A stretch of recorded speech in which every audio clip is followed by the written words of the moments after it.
Jika demikian, apakah kelebihan orang Yahudi? Dan apakah gunanya sunat? Banyak sekali, dan di dalam segala hal. Pertama-tama, sebab kepada merekalah dipercayakan firman Allah. Jadi bagaimana jika di antara mereka ada yang tidak setia? Dapatkah ketidaksetiaan itu membatalkan kesetiaan Allah? Sekali-kali tidak. Sebaliknya, Allah adalah benar dan semua manusia pembohong.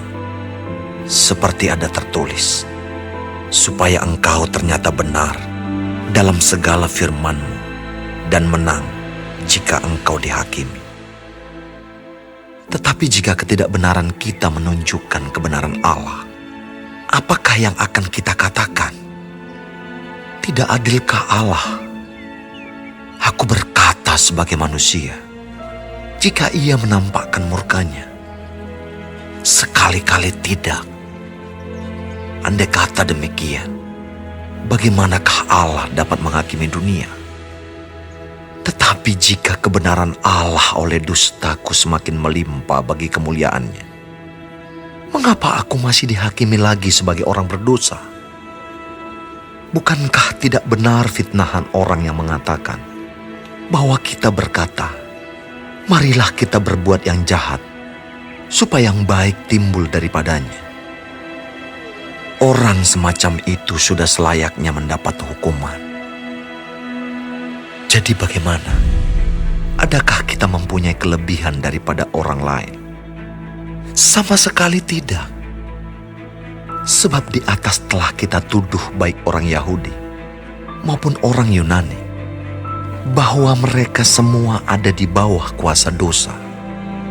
Seperti ada tertulis, tidak ada yang benar, seorang pun tidak.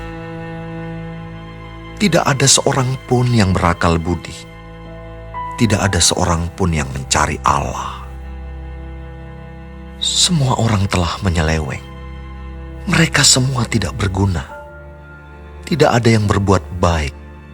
Seorang pun tidak. Kerongkongan mereka seperti kubur yang ternganga. Lidah mereka merayu-rayu. Bibir mereka mengandung bisa. Mulut mereka penuh dengan sumpah serapah. Kaki mereka cepat untuk menumpahkan darah. Keruntuhan dan kebinasaan mereka tinggalkan di jalan mereka, dan jalan damai tidak mereka kenal. Rasa takut kepada Allah tidak ada pada orang itu.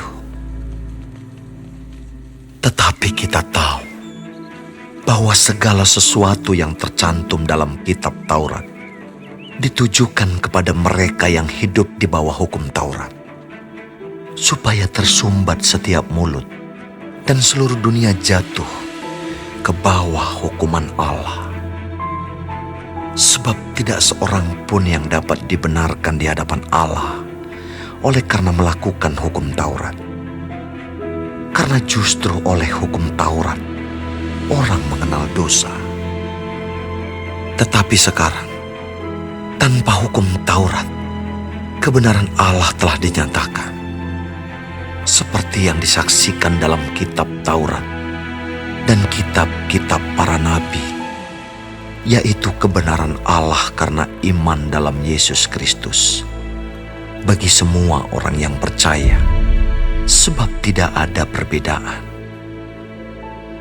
Karena semua orang telah berbuat dosa dan telah kehilangan kemuliaan Allah, dan oleh kasih karunia telah dibenarkan dengan cuma-cuma karena penebusan dalam Kristus Yesus. Kristus Yesus telah ditentukan Allah menjadi jalan pendamaian karena iman dalam darahnya. Hal ini dibuatnya untuk menunjukkan keadilannya, karena Ia telah membiarkan dosa-dosa yang telah terjadi dahulu pada masa kesabarannya.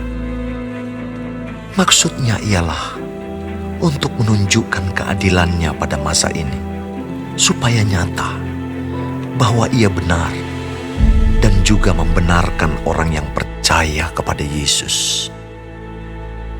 Jika demikian, apakah dasarnya untuk bermegah? Tidak ada. Berdasarkan apa? Berdasarkan perbuatan?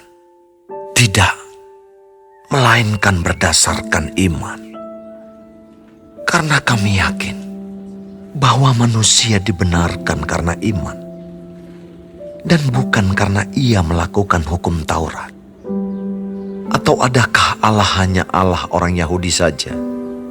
Bukankah Ia juga adalah Allah bangsa-bangsa lain?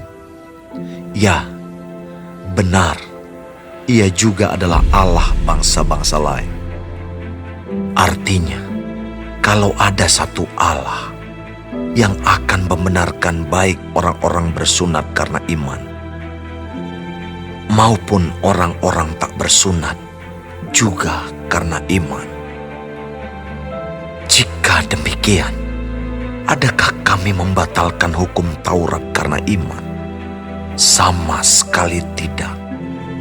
Sebaliknya, kami meneguhkannya.